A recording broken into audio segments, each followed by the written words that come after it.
You know, I don't. I really hadn't had to defend it. I just, it's something I enjoy doing, but I assure you, it does not take away from my time working to take Auburn back to the top of the college football world. Words right there from Coach Hugh Freeze. Listen, very succinct in addressing the whole issue about playing golf. We're not going to spend a whole bunch of time talking about it because Coach Hugh Freeze didn't spend a whole bunch of time talking about it. We're going to get straight into it and talking about the substance of today from Auburn as they took center stage here at SEC Media Days live from the College Football Hall of Fame. Y'all know who we are. We are the War Report right here, the Auburn Express, powered by the War Report podcast here, talking a little bit about what happened today with Auburn, Coach Hugh Freeze, Jackson Arnold, Connor Lew, and Keldric Faulk live from SEC Media Days. Got a couple of sounds I want to throw in here and let you guys listen to as we talk about all of the things that have transpired on the day. But I think the thing that you're going to hear from a lot of this stuff is quiet confidence. I don't think that they were being out in your face with the confidence, but definitely seeing the raised level of expectation in the language. The verbiage sounds like the expectations around the building are high, and you get a sense that they understand the moment that's in front of them, the level of talent that's in the building with them, and they expect to have some good outcomes this season when they get out there on the field this season. So, I'm going to start here with a little bit of what Coach Hugh Freeze says in his main address. I'm actually going to play for you all his opening statement here, or a portion of his opening statement when he came and addressed the media in the main media area. So let's hear the words from Coach Hugh Freeze, give a little reaction to what we heard from him today.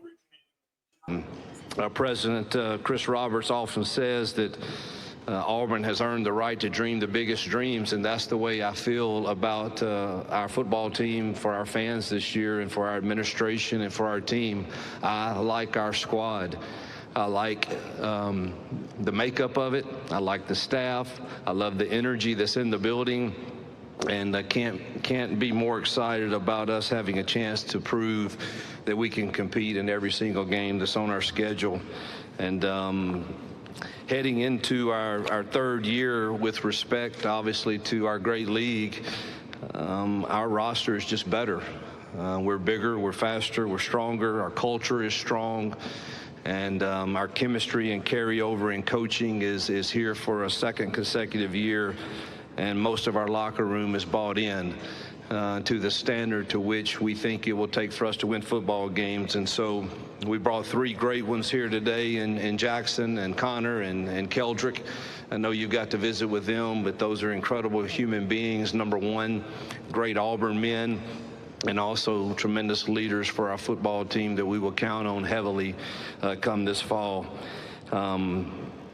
We have built this fairly fast. We should have won, or could have won, some games last year, and we've done everything in our power to evaluate why that happened and what we can do better as coaches, and then get more pieces to the puzzle with more and more players. And we feel very confident we've done both. And our expectation is we embrace the high expectations that Auburn brings, and we believe this team's potential is limitless. Limitless potential is what Coach Hugh Freeze says that this team has. A couple of things that he said that I think I want to point out or highlight, right? One of them, or one of the first things he said, is Auburn has the ability, or should, dream big, right? And so not limiting yourself and thinking about what the highest outcomes could be, and go out there and strive to achieve those things. That's number one. And I think that's a change. We talk about whether or not Coach Hugh Freeze hears what happens out there on social media and in the media in general about the things that he said. And he caught a lot of flack weeks ago in regard to the "we should make a bowl game" prediction, or his expectations for the season. And now you hear him say things like, we expect to be able to compete in every game that we have out there. He's not really putting a number still on how many games he feels like they're going to win, but the expectation has raised to, or at least in the verbiage, we're going to compete in every single game. And then in respect to his talent that he has on his team, he says things like, they're built to win, right? They have an expectation that they're going to be able to go out there and compete. And he said, listen, with all respect to everybody else out here, we're just bigger, better, faster, stronger, all of the things necessary to be good in this conference this year than we were last year. And so that should translate to us being able to be better out there on the field. And then he did something that a lot of people say he has a difficult time doing, which is self-evaluation. He talked about the coaching staff and the process by which they went out there trying to evaluate how well they performed last season and things that they need to be doing from a coaching staff perspective to set this team up for success this year. A lot of people say, pass and blame a lot. And he said, listen, we're looking at ourselves and talking about the things that we can do better. And we feel as if we have the ability to go out there and capitalize on mistakes that we have last season. And again, this team is better built to succeed right now. So definitely a change in the overall tone of what you hear from Coach Hugh Freeze in regard to this season and what their expectations are. Looking forward to, I've said this many times, how this translates to the field. Because again, I don't know that anybody, I do wonder, and this is for those of you who may have been in the camp that they want to hear Coach Hugh Freeze speak with more confidence about what his team is able to do. What are your thoughts on what he had to say in his opening address? He had some other comments that you can go back and look at. The full comments from his entire media availability are on our channel. Both the small media room and the large main address are both up on the channel. If you want to go listen to it in its entirety, you can go and do that. And it's at any time after this video, please make sure that you go and do that. But I want to hear what your thoughts are on what we heard from Coach Hugh Freeze here today. And does that satiate what you feel he needed to be able to say? Are you satisfied with that? Or are you now like, okay, that's cool, but I still need to see it on the field? I'm still of the I need to see it on the field group, but I was always in that group, right? I wasn't going to be swayed too much by what he said prior to this. I do want to hear what his thoughts are on the team, but I absolutely want to see it on the field. But definitely want to hear you all's thoughts on that. In addition to that, he took the time to talk about his quarterback that he brought here to SEC Media Days with him and Jackson Arnold, and the things that they evaluated about Jackson Arnold that made it seem like, hey, this is a good guy for us to go out there and get. Let's hear his comments on Jackson Arnold that he had in his main media room. Yeah, I love Jackson out of high school.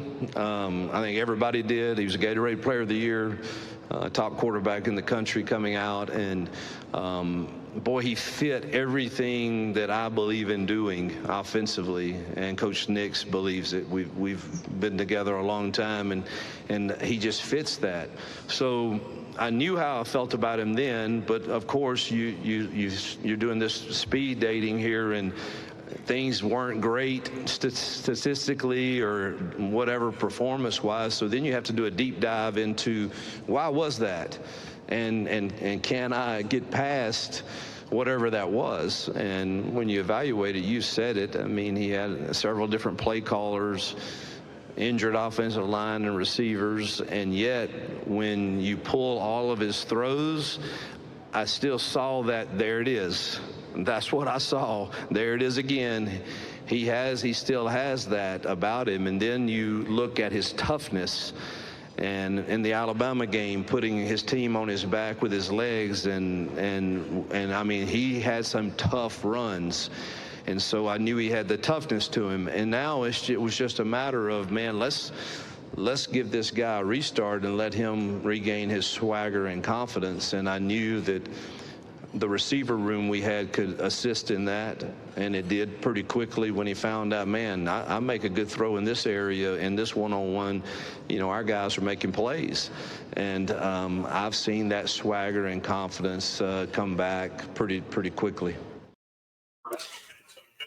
Jackson Arnold getting his swagger back. That's what we're hearing right there from Coach Hugh Freeze. Said when he looked at the tape and he evaluated all of the things, Jackson Arnold had the qualities that fit what they want to do from an offensive scheme standpoint. He has the ability to do all of the things and make all of the throws, make all of the reads that they want to be able to do with this RPO offense that he has not really been able to fully go out there and actualize on Saturdays as of yet. But Jackson Arnold possesses, at least at a core, he's like, hey, listen, when I looked at the tape, I saw the arm talent that I loved out of high school in Jackson Arnold. I saw his ability to go out there and have toughness in games and be able to, go get tough yards when necessary. He has all of the things that Coach Hugh Freeze wants to see from a quarterback from a physical tool standpoint. The question is whether or not all of the extraneous stuff that happened at Ole Miss was a bigger impact, and is it just about getting a fresh start for him? Is this fresh start going to be the thing that he needs to be able to have in Jackson Arnold to be able to do all of the things that people expected he was going to be able to do coming out of high school? And that's the question that we will get answered really quickly as they get into that first game versus Baylor. You're going to get an opportunity to see, is Jackson Arnold the guy that people thought he was going to be coming out of high school, or is he the guy that he showed himself to be last year at Oklahoma when all that turmoil was going on around him? Definitely going to have an opportunity to erase that stuff or reinforce it. And again, that answer will come very quickly when you get into that first game versus Baylor. Now, I don't have the audio from this just because I didn't pull that clip, but I also loved to hear what Connor Lew had to say in regard to Jackson Arnold and the command presence. He felt as if Jackson Arnold, from the moment that he stepped into that locker room, the moment that he was able to huddle up with people, he took control and made it known that he was going to be the guy for this team. And that's been important. Something we talked about earlier in one of the previous lives with my members out here is they like the command presence and the fact that Jackson Arnold has won that locker room. It's seemingly quickly there for Auburn. But for me, that's an expectation you should have for your quarterback. But Jackson Arnold has fit that mold for Auburn so far. And Connor Lew echoed those thoughts that, hey, he came in and he took control, and it feels as if this is his football team already. Again, we will see very quickly how much synergy happens once they get out there on the field. And this stuff isn't just, thud in practice, and it's not just 7-on-7 drills. And, he doesn't have the non-contact yellow jersey on. How much they're able to go out there and make the adjustments on the fly and be able to be there for one another on game day. How quickly are they going to be able to do those sorts of things? We're going to get those answers very quickly from this team as well. Outside of those two things that we have from Coach Hugh Freeze, I was able to pull a little sound from Jackson Arnold himself. I was able to ask a question of Jackson Arnold about why did he – well, the first question that was asked of him is why he chose Auburn. But I wanted to know from his response, he said that he liked what he saw. What was it about this Coach Hugh Freeze offense that made it attractive to him? Here are the statements from Jackson Arnold about his fit for Coach Hugh Freeze's system. Yeah, the biggest thing Coach Freeze sold me on with the scheme was one, the RPO game, and two, the deep shots. And that's something that I've been doing a lot since high school, and even my first couple of years in college was huge in the RPOs and huge in the deep shots. Coach Freeze isn't scared to push the ball down the field, which I absolutely love. And, I thought that with my experience running the RPO game, I think it meshed well with what Coach Freeze was wanting to do with his offense. The RPO offense was a good fit for what he wanted to do. And will there be bombs over Baylor in that first game? He talked about wanting to take deep shots in this offense. Listen, we can say whatever you want to about the performance of Auburn last season offensively. What you can't say is this team did not have explosive play ability. And so Jackson Arnold having the arm strength, is he going to be able to showcase that in this offense and be able to take some shots with the speedy Eric Singleton Jr. on one side and with the speedy and big receiver that you have on the other side and Cam Coleman? And are you going to be able to get Malcolm Simmons down the field to be able to take some shot plays? Horatio Fields, he talked a little bit about Horatio Fields and how much he likes his ability to really be able to make contested catches out there, just giving him a shot downfield. Perry Thompson and his ability to be a big body receiver. Are you going to be able to display all of those things in this offense that has all of that available to you? His love of his fit within what Coach Hugh Freeze wants to be able to do in this RPO offense was a big reason why he decided to come to Auburn. You see all the weapons, you see what the scheme is, you see how you fit in the things that you do innately. Do those things fit with what you want to be able to do as an offensive player? He says, yes, there is a fit. There is synergy between what Coach Freeze wants to do and what I feel comfortable doing. So I'm looking forward again to seeing how does this play out on the field. Are they going to be able to make all of these things mesh as they get over into these games as the season begins? And then you get into a situation where you feel as if you're hearing this stuff, and you hear a lot of, again, confidence from this team about what their expectations are, and for what they feel like, not just what people expect of them, but the expectations that they have of themselves, and how well they feel like they are getting towards a synergy in their ability to go out there and execute on these things that they expect from themselves. Loving what I'm hearing from all of those things. Outside of that, the last person, again, I don't have any sound here from Connor Liu, but I do have sound from Keldric Faulk, who made his return to SEC Media Days today. And he, again, the theme of this all is going to be about expectations. What do you expect from yourself and from this defense? Keldric Faulk answered that question here at SEC Media Days Day 2. Yeah, I feel like our defense could be the best in the country, in my opinion. Like we have so many guys that played last year that was young, especially in our secondary. Our secondary was containing mostly freshmen and second-year guys. So I feel like everybody has another year under them, and really that's another year of maturity. So I do expect a lot out of our whole defense. And yeah, we should, at the end of the year, be the best defense in the country. Keldric Faulk says the expectations of this defense are to be one of the best defensive units in the country. He cites the additional maturity and experience for a lot of the young guys that were playing in the secondary last year. And he talked about really himself having the expectation, it wasn't in this sound, but of a guy like Keyron Crawford to be able to be a dog on the outside. Now that you have Jalen McLeod gone, Keyron stepping up into that role opposite of him. And then the expectations he has of himself to be able to go out there and compete and just earn the voice that he has in the locker room, that he needed to be a little bit more vocal as a leader, because a lot of the vocal leaders are no longer on this team. But the expectations, again, are to be one of the best defenses in the country. He said they have the potential to be the best defense in America out there. So, again, what you hear as a thing from all of these players and from the coach is the expectation around Auburn is to go out there and be one of the best teams in the country. Defensively, they feel like they can be the best defense in the country. Offensively, they feel like they can go out there and they can be explosive. Coach Hugh Freeze says that they can go out there and they can compete in every single game. He says that they have a team that should be in the conversation for the college football playoff this season, as one of the things that I really love to hear that he said earlier. So when you put all of those things together, it starts to raise what the expectation of the floor of this team is going to be. Now, I ain't going to jump crazy out the window and say this team should be competing for a championship or they should win 10 games. There are a lot of people who are already in that camp. I'm not ready to go there yet. I haven't put out my boss toss loss yet, but we're going to be doing that later on during this offseason as we get closer into the year. But it does put me in a position where now, if the team is feeling that way, and you start to evaluate some of the other situations around the conference and on this schedule, can Auburn live up to their own expectations? And do fans have something to be excited about right now in terms of this Auburn football team? Or is this just a bunch of bluster? Are they just out here talking and they're saying a bunch of stuff, but you still have some things that need to be worked on? Of course they're supposed to be confident in themselves. Of course they're going to go out there and say all of the things that they feel like they need to say to put themselves in a good mental space to go into the season and be able to execute. Don't know the answers to any of those things yet, but we will definitely find out those answers very quickly, very soon. And I definitely want to hear from you all out here in the comments section. What do you feel about the things that you heard from Auburn today at SEC Media Days? All right.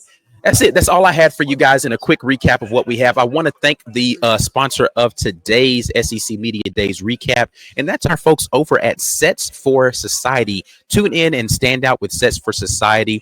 Sets for Society is an organization or a business that allows for teams. Their vision is to have a world where every person and team operates at their highest potential, connected by purpose, rhythm, and community, to inspire individuals and teams to discover their unique genius amplify their collective strengths and create meaningful impact through intentional facilitation and a unifying power of music. Make sure you go over to setsforsociety.ai if you want to be able to get your team signed up out there. You do like a little Genius Spark profile test, and then they go give you some, Coach Hugh Freeze talked about personality profiles oddly today.